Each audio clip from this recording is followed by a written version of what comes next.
Inside the intake station, a U.S. cook ladled steaming liquid into metal cups. Another turned thick strips of bacon on a flat griddle, the crackle loud in the stillness. The captured Germans paused. They stared, not at guns, not at punishments, but at food, hot, real, plentiful. Some trembled without knowing why. Hunger does not ask for permission to show itself. A guard nodded, wordlessly, signaling them forward. No speeches. No smiles. Just an unexpected truth settling in their chest. This was not mercy. It was something else. Something deliberate. The quiet shock inside that intake station did not emerge from kindness alone. It was shaped by the long, grinding trajectory of the war itself. By late 1944, the Third Reich was collapsing under the combined weight of Allied offensives on every front. The Wehrmacht, once confident and mobile, was retreating across Western Europe. Supply lines broke. Fuel convoys vanished under Allied airstrikes. Units surrendered not as intact divisions, but as scattered, starving remnants. Many of the German soldiers now entering American custody had marched, fought, and retreated for months without relief. Their expectations were hardened by exhaustion and fear. Propaganda in Germany had prepared them for a very different fate. For years, the Nazi state had circulated pamphlets and radio broadcasts describing Americans as brutal, decadent, racially mixed, and morally diseased.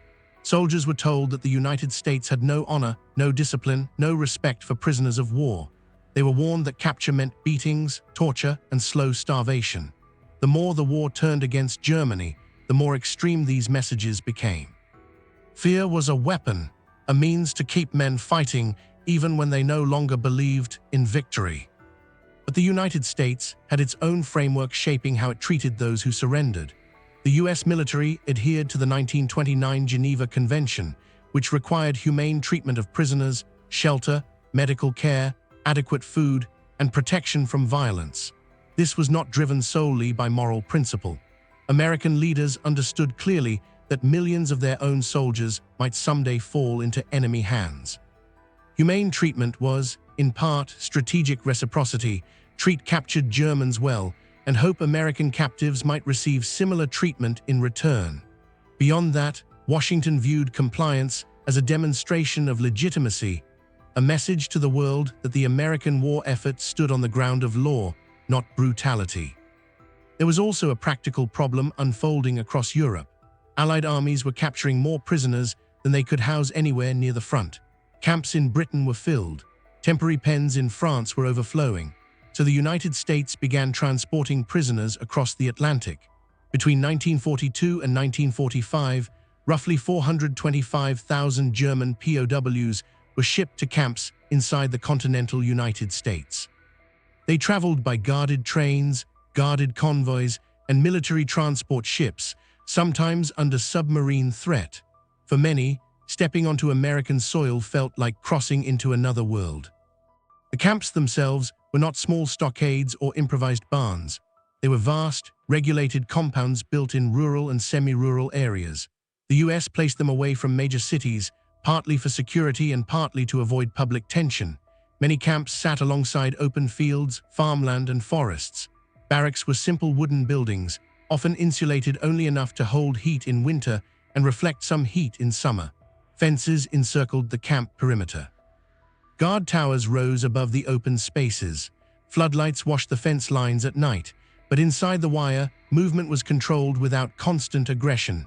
Prisoners formed work details, cook teams, sanitation crews, and recreational groups.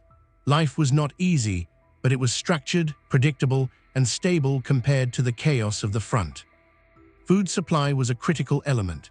The United States, unlike wartime Germany, retained access to vast agricultural resources.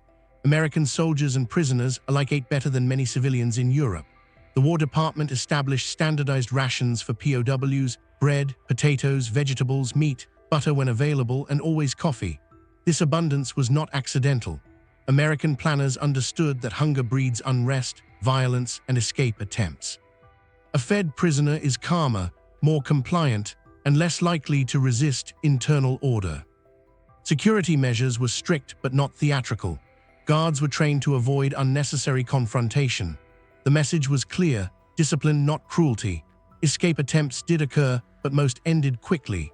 The sheer distance from home, the unfamiliar landscape, and the difficulty of surviving outside the camp discouraged most from trying. Many prisoners realized immediately that resistance held no advantage. Daily routines settled into rhythm. Head counts at dawn, work assignments, meals served at fixed hours, letters censored but permitted. Some camps offered libraries, orchestras, carpentry workshops, and sports fields. None of this was accidental or improvised. American planners believed that structure reduced the psychological volatility of captivity. Yet beneath these systems, something deeper was taking shape. The shock of humane treatment worked its way slowly into the minds of the prisoners, not as gratitude, but as contradiction. Their expectations, built from propaganda and wartime fear, did not match reality, and where belief and experience diverge, cracks begin to form.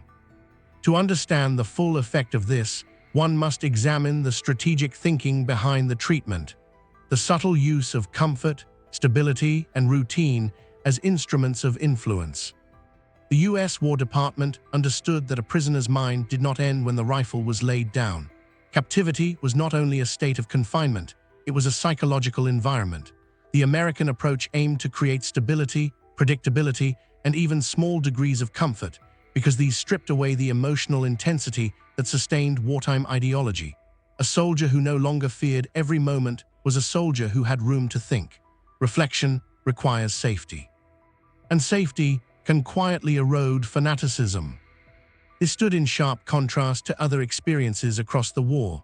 Soviet captivity was brutal, driven by vengeance, scarcity, and sheer survival.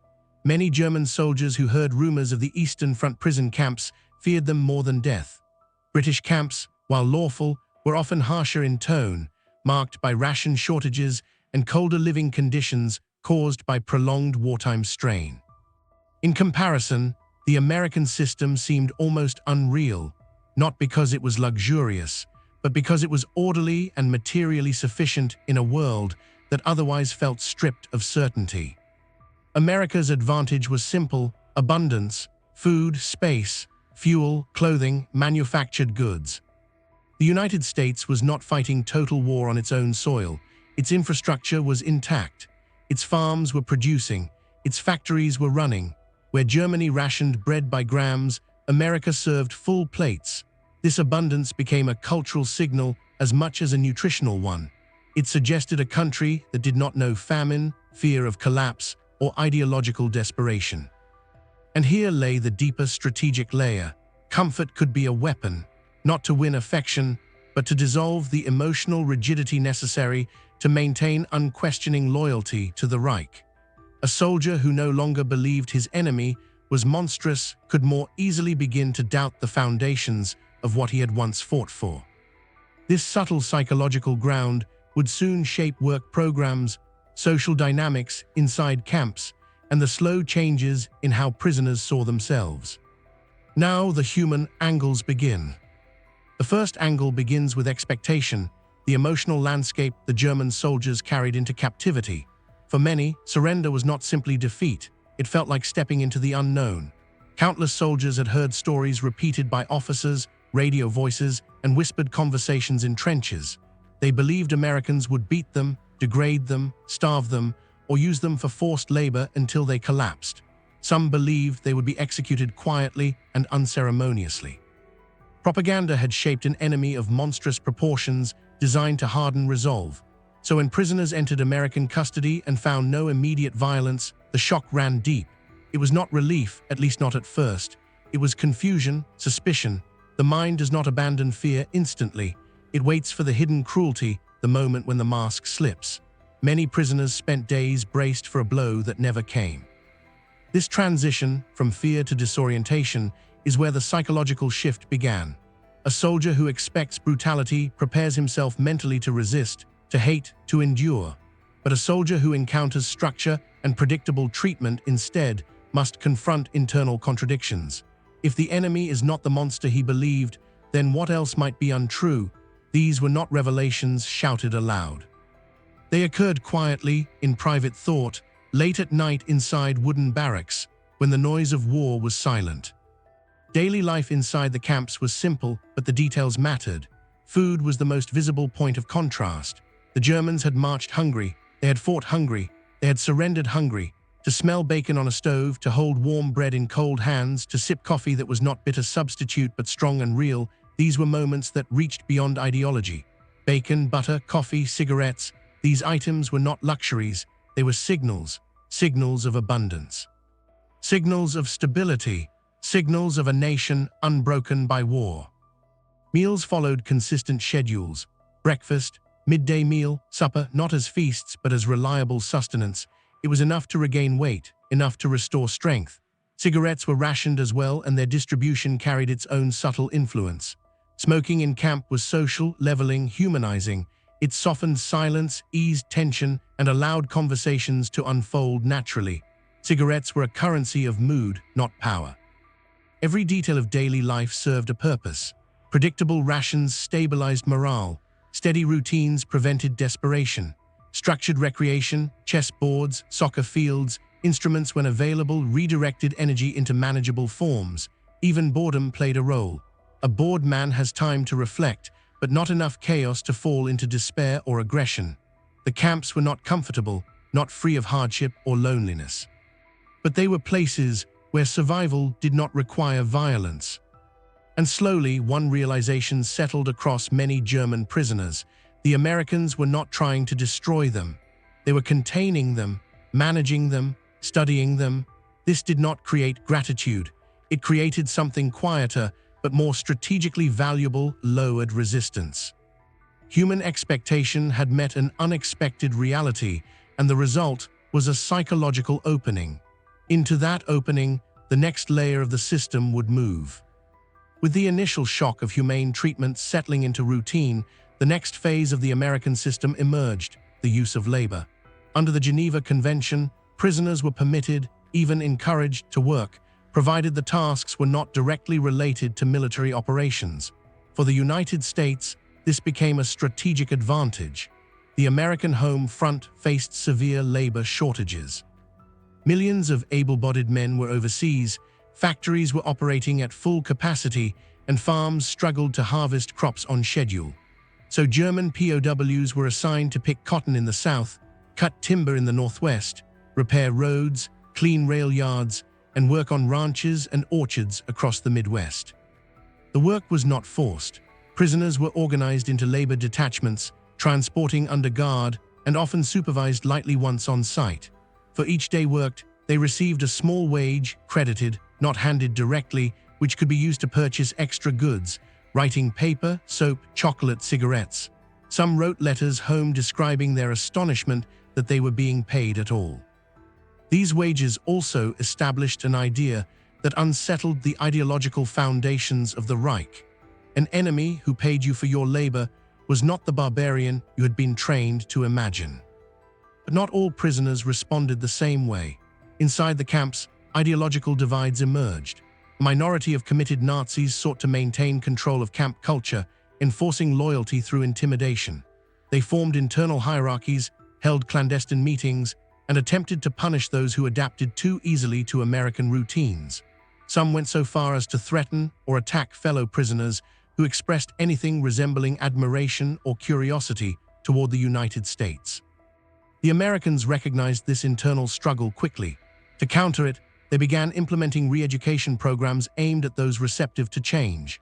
These programs were subtle, not overt indoctrination. New books were introduced: literature, history, philosophy, selected not to persuade directly, but to demonstrate alternatives to authoritarian thinking. Lectures and discussion groups emerged in some camps, often led by German-speaking American officers or German anti-Nazi immigrants. The goal was not to convert, it was to create intellectual space. Some prisoners resisted firmly, others listened quietly, a few engaged actively, seeing in these discussions the first opportunity to question a worldview they had never been allowed to examine. American motives were layered. On the surface, the system maintained order and efficiency. Beneath that, it gathered intelligence, personal histories, unit structures, industrial knowledge, troop morale. The interviews were calm, conversational, rarely confrontational. A well-fed, rested prisoner was far more likely to speak openly than one kept under duress. And beyond intelligence, the United States was already considering the post-war landscape. Germany would not disappear. Europe would not stabilize itself. The idea of a future Germany aligned with Western institutions, rather than returning to extremism or falling into Soviet influence, required seeds planted early, even among prisoners who would eventually go home. Thus the camp became more than a holding space. It became a site of psychological transition. Not every prisoner changed. Many returned to Germany with their beliefs intact. But for others, especially younger soldiers who had known only the Third Reich, captivity became the first moment in their lives where ideology was not enforced through fear. And this is where the quiet turning point begins, when surrender transformed not just physical control, but the internal narratives of those who had once marched under the swastika. Next, the war reaches its decisive moment for these men, when tens of thousands choose where they surrender and to whom. By the winter of 1944-45, the war had entered its final and most decisive phase. The German military machine was collapsing on every front. In the West, American, British, and Canadian forces were pushing beyond the borders of France and Belgium, moving steadily into the German homeland. In the East, the Red Army was advancing with overwhelming force, driving German units backward in a relentless tide of artillery and infantry. The front lines no longer resembled battlefields, they resembled collapse. For German soldiers, the difference between surrendering to the Soviets and surrendering to the Americans became a matter of life and death. Reports, rumors, and first-hand accounts traveled through retreating units. Entire German formations captured by the Soviets were marched eastward in winter conditions with minimal food and no medical care. Many did not survive the journey. Stories of camps where disease, starvation, and forced labor awaited circulated widely. German officers tried to suppress these accounts, punishing open discussion, but fear spread faster than discipline could contain it. As the US Army advanced through the Ardennes, the Rhineland, and into Western Germany, a new pattern began to emerge. German soldiers, sometimes small squads, sometimes entire battalions, began seeking out American lines intentionally. They approached with makeshift white flags, hands held high, weapons discarded behind them. Some arrived so exhausted they could barely speak. Others arrived still carrying their rifles, not out of resistance, but because they lacked the strength to throw them away. American soldiers noted the shift. Surrenders no longer came after firefights. They came in silence, in snow, in fog, in the quiet after artillery. Many German prisoners stepped forward with no words at all, simply lowering themselves to the ground in relief. Not triumph, not peace, relief. They had not given up because they no longer wished to fight. They had given up because the war had removed the illusion that fighting could lead anywhere but destruction. The Reich told them to stand to the last man. The Americans, by contrast, offered something simpler: survival. The memory of earlier prisoners, the ones who had walked into American custody months before, began to spread through the ranks. Letters had reached families in Germany through the Red Cross. Some soldiers had heard from cousins, brothers, or neighbors who described camp life in the United States. They spoke of bread, of structured work, of guards who did not strike without cause, of medical care for the wounded. Some described the shock of waking up warm for the first time in weeks. Others described the surreal experience of receiving cigarettes as part of daily rations. These letters were censored, yes, but what mattered most was not what was said, but what was not said. No one wrote of starvation, no one wrote of torture. Silence can be as persuasive as testimony. As the German army fractured, these quiet accounts became a map, a way out. Soldiers began to choose surrender not merely to avoid death, but to enter a system they now believed would keep them alive. Entire command posts collapsed when officers realized their men were slipping away at night, walking toward American units. In some cases, German officers attempted to stop them with threats, even executions. But command authority meant little when the promise of survival lay just a few miles away. This was the turning point, the moment when captivity ceased to be the feared unknown and became a destination. a destination shaped not by ideology, but by the basic fact that the Americans would feed them. The war was not yet over, but for thousands of German soldiers, the decisive battle was already finished, not on the front lines, but in the mind. As the tide of surrender swelled, the Americans began to notice a new pattern inside the interrogation tents. The questions remained routine: unit designation, commanding officer, supply situation, troop morale. But the answers were changing. What once required pressure, patience, or silence now unfolded freely. German soldiers spoke plainly, not out of loyalty to the Americans, but because the emotional shields that once sustained their obedience to the Reich had begun to fracture. The interrogators were not harsh men. Many were trained linguists, school teachers, lawyers, or university students before the war. They understood the difference between extracting information and listening for it. They offered cigarettes, poured coffee, and allowed silence to settle naturally, the sort of silence that encourages honesty. A man who has eaten, slept, and knows he will wake again tomorrow is more likely to speak than one who feels cornered. And so the Americans listened, and the Germans, tired, hungry, and disillusioned, spoke. What emerged was not simply tactical intelligence. It was insight into the condition of the German army itself. Soldiers described shortages so severe that fuel was allocated only to a handful of armored divisions. They spoke of commanders who had ceased believing in victory but continued issuing orders out of habit or fear. They described conscripts in the final months, boys of 16, men of 50, pressed into formations that barely resembled military units. And most revealing of all, they spoke of morale, confusion, weariness, and an underlying sense that the war had already been lost long before surrender. This collapse of conviction did not stay inside interrogation rooms. It echoed through the camps themselves. In the early months, the die-hard loyalists, the men who wore the black insignia of the SS or carried ideological pamphlets hidden in coat linings, had held influence inside the prisoner hierarchy. They enforced silence, demanded obedience, and policed thought. Their weapons were intimidation, group pressure, identity. But as more prisoners arrived who had surrendered voluntarily, that internal balance began to shift. The new prisoners were not eager to continue the war, even in spirit. They did not idolize Berlin, nor did they cling to speeches of final victory. They were exhausted. They wanted stability, warmth, and the possibility of returning home alive. When the loyalists attempted to reassert ideological control through threats or whispered accusations of treason, they found less traction than before. The camp population had grown numerically, yes, but more importantly, the psychological center of gravity had shifted. Soccer games replaced meetings, work assignments replaced political lectures, library tables filled. Letters were written not to pledge allegiance to the Reich, but to ask families whether the house still stood, whether anyone had died, whether the future contained anything at all.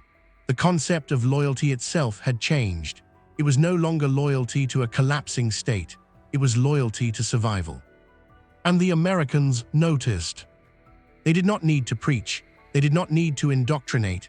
They needed only to provide a world in which survival felt secure. In such a world, fanaticism dried up quietly, like a river losing its source. The men who once marched under banners now discussed crops, tools, and wages. They debated novels instead of manifestos. They planned, not victory, but return. This transformation was subtle, almost invisible when viewed day by day. But over months, it formed a decisive turning point. The German prisoners inside these camps were not simply being held, they were changing. Their identities were being disassembled by the absence of fear, by the quiet routines of daily life, by the unfamiliar experience of being treated not as enemies to be destroyed, but as men whose war was already over. The guns had not yet fallen silent across Europe. Cities still burned and armies still fought. But inside the wire, the psychological end of the war had already taken place. Next comes what happens after the guns truly cease: the reckoning, the return, and the memories carried home. The war in Europe ended in May 1945, but for the German prisoners held in American hands, the end did not arrive with a single announcement or ceremony. It came in gradual waves, in the softening of guard routines, in the removal of barbed wire from some fences, in new notices posted to camp bulletin boards announcing transfer lists and repatriation schedules. Between 1945 and 1947, more than 5 million German POWs began the slow return home, not as soldiers marching in formation, but as individuals carrying duffel bags, Red Cross parcels, and a weight of uncertainty heavier than anything they had brought into captivity. The release process varied from camp to camp. Some men were called at dawn, formed up quietly, and marched to rail platforms where trains waited to take them toward Bremen, Frankfurt, Munich, or the ruins of Cologne. Others were assigned to work details for months longer, helping rebuild bridges, repair roads, or harvest crops in American farming regions short on labor. Paperwork was thorough: identity documents, signatures, health checks, brief interviews. The Americans were determined to send men back legally and traceably. There was no desire to release angry, unaccounted-for combatants into a fragile, reshaping Europe. Many prisoners expected to return to the Germany they had left, not physically intact, but familiar in form. Instead, they stepped into a nation transformed by devastation. Cities lay flattened into gray skeletons of brick and concrete. Smoke-blackened cathedrals stood roofless against the sky. Roads were cratered, and rail lines twisted like broken wire. The familiar map of their youth had been replaced by something unrecognizable: a country without its former institutions, its former authority, or its former certainty. Yet what shocked many returning POWs most was not the destruction of buildings, but the emotional exhaustion of those who survived. Mothers looked older than their years. Brothers had been killed or had disappeared on the Eastern Front. Children did not recognize the men who now walked toward them, carrying foreign shoes and American-made coats. And in conversations whispered across kitchen tables and along rubble-strewn roads, one sentence recurred: "The Americans fed us better than our own army."